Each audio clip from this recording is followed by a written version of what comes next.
Congratulation गर्वित। तो first of all कैसा लग रहा है आपको अभी? Thank you sir.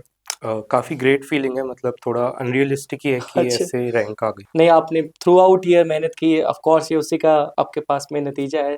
सो गर्वित, मैं कुछ बातें आपसे यहाँ पर पूछना चाहूँगा। फर्स्ट ऑफ ऑल, आपकी जो क्लैट जर्नी थी, मतलब आपने कब डिसाइड किया कि आपको क्लैट करना है?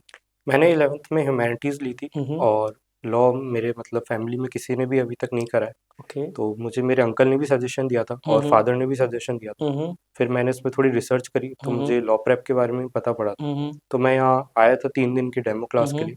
तो मुझे काफ़ी अच्छा लगा हम्म। और उसके बाद मतलब डिसाइड हो गया था कि अब लॉ हम्म। प्रेप के अलावा और कहीं नहीं जाना। अच्छा, ओके। और सबसे पहले एक और चीज़ मैं आपसे पूछना चाहूँगा कि क्लैट के अंदर आपके स्ट्रॉन्गेस्ट जो पार्ट था, कि आपको लगता है कि सर ये सब्जेक्ट जो मेरा स्ट्रॉन्गेस्ट था उसको आपने किस तरीके से मैनेज किया, और जो कब वीकेस्ट सब्जेक्ट था उसको आपने किस तरीके से मैनेज किया? CLAT is all about practice. तो ओके।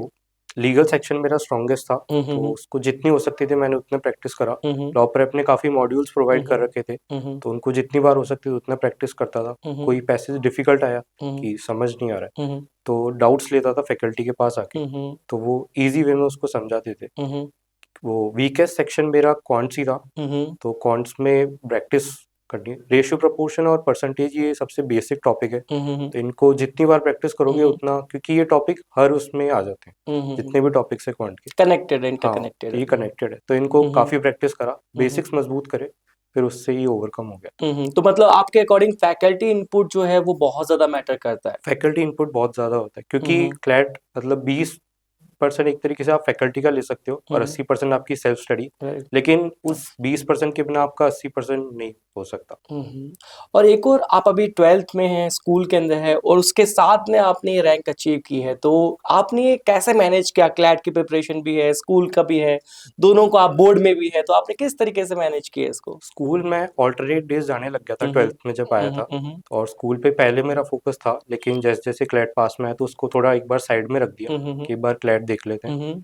धीरे धीरे मतलब ऐसा नहीं था कि बिल्कुल डिस्कनेक्ट हो गया था हुँ, हुँ, स्कूल हुँ। से, जाता था हुँ, हुँ। और थोड़ा कनेक्टेड रहता था, हुँ, लेकिन हुँ। क्लैट पे फिर लास्ट में ज़्यादा फोकस कर लिया था। तो अल्टरनेट तरीके से हाँ। आपने इसको मैनेज करने की अगर बात करें, मैनेज किया अगर हम बात हाँ। करें, वेरी गुड। और एक और इम्पोर्टेंट चीज़ है कि अक्सर स्टूडेंट्स बोलते हैं कि क्लैट के अंदर जो रीडिंग सेक्शन है उसको आपने कैसे अपने को मैनेज किया, क्योंकि वो भी अपने आप, क्योंकि CLAT is all about reading, या तो आपने उसको कैसे अच्छे से किया प्रैक्टिस? कोई पर्टिकुलर आपके पास में ट्रिक थी या फिर पर्टिकुलर आपके पास में स्ट्रैटेजी थी, वो आपने कैसे मैनेज किया? डेली न्यूज़पेपर पढ़ता था और हम्म। जितने भी एडिटोरियल्स आते थे उन्हें पढ़ता था। हम्म। जितने कोई हार्ड वर्ड आ गए उन सबको अंडरलाइन करके उनकी एक लिस्ट बनाता था ओके। कि इन सब के सिनोनियम्स देखता था, हम्म। एंटोनियम्स देखता था। हम्म। तो उससे काफ़ी वोकैब में भी मदद मिली। हम्म। और जितनी भी नॉवेल्स होती थी, मतलब हम्म। मैंने मेरी इंटरेस्ट की जितनी बुक्स होती थी उनको हम्म। पढ़ता था हम्म। और काफ़ी सारी बुक्स पढ़ी और न्यूज़पेपर उन्होंने काफ़ी हेल्प करा था। हम्म। और किस तरीके से, अब एक ना सबसे बड़ा जो पॉइंट ऑफ व्यू होता है कि क्लैट के लेके, कि जीके जो है अनसर्टेन है। जो स्टूडेंट्स हैं मेनली जीके और क्वांट से बहुत ज़्यादा वो हो गए थे, तो क्वांट का आपने बता दिया कि क्वांट को किस तरीके से आपने प्रैक्टिस कर करके, जो आपने बताया परसेंटेज रेशियो पोर्शन अगर वो कर लेंगे तो काफ़ी हद तक। जीके कैसे मैनेज किया आपने? जीके मैंने क्लैट एक्सप्रेस जितनी बार हो सकता था उतनी बार रिवाइज करी, लाइक हम्म। 22 से 24 टाइम्स तक मैंने एक टॉपिक नाइस। को रिवाइज करा। नाइस। वेरी और नाइस। आपके नोट्स करे मैंने जितने ओके। भी सारे थे, ओके। उनको बार-बार पढ़ता गया, हाँ। क्योंकि और मॉक्स हम्म। आपने बता रखे थे कि यस। मॉक्स की जीके बिल्कुल। रिपीट हो जाती है। बिल्कुल। केवल मैंने यही 3 चीज़ें करी थी, इसके अलावा क्योंकि अपने लिमिट रहे सोर्सेज़ और उनको वेरी हम गुड। बार-बार रिपीट करते रहे, तो वो ज़्यादा ठीक था। तो वो मतलब लिमिट में रहे, सोर्स मल्टीपल टाइम हाँ। करेंगे तो वो अपने ज़्यादा अच्छे रहेंगे। Very good, very nice. और एक और बात गर्वित, जो फ्यूचर क्लैट एस्पिरेंट्स है उनके लिए आप क्या टिप देना चाहेंगे? ऐसा कोई स्ट्रेटजी या टिप कुछ भी करेगा तो वो क्या रहेगा? मैं यही कहूँगा मोस्टली कि क्लैट में उस दिन कुछ भी अनएक्सपेक्टेड हो सकता है तुम्हारे साथ। जैसे इस साल पूरी सीआर चेंज करके एआर दे दी थी, तो उस दिन प्रिपेयर रहना कि कुछ भी हो सकता है। तो ऐसा नहीं कि उस जगह तुम स्टक हो जाओ। क्लैट में ये है कि अगर तुम्हारे पास कुछ भी अनएक्सपेक्टेड आ चुका है तो तुम फिर उससे कैसे डील करते हो सिचुएशन से, कि तुम उसको कैसे ओवरकम करते हो। अगर तुम उस पर स्टक हो जाओगे कि ये क्या हो गया और कैसे हुआ, अब क्या करूँगा, तो फिर तुम पीछे रह जाओगे।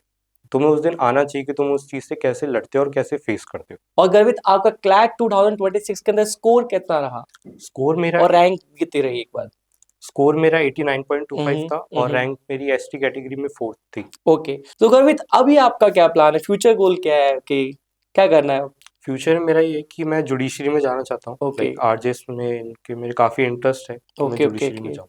तो जुडिशरी में जाने का आपका वो हाँ है। ओके और आपका कोई पर्टिकुलर टाइम मैनेजमेंट भी रहा ऐसा हाँ, कुछ? टाइम मैनेजमेंट था, तो मतलब कि किस तरीके से वो टाइम मैनेजमेंट रहा वो भी बता दीजिए एक बार? जैसे लीगल में मैं 35 मिनट्स देता था, हम्म और फिर उसके बाद मैं जीके पे जाता था, 15 मिनट्स मेरे जीके में होते थे, हम्म और आरसी में मैं 25 मिनट्स देता था। फिर उसके बाद मैं क्वांट्स में जाता था, हम्म उसमें मेरे 15 मिनट्स होते थे, और सीआर में मैं 25 मिनट्स देता था, और हम्म कुछ मिनट का मैं बफर रखता था कि अगर कोई सेक्शन लेंदी आ जाए तो हम्म। उसके लिए एक्स्ट्रा टाइम रहे।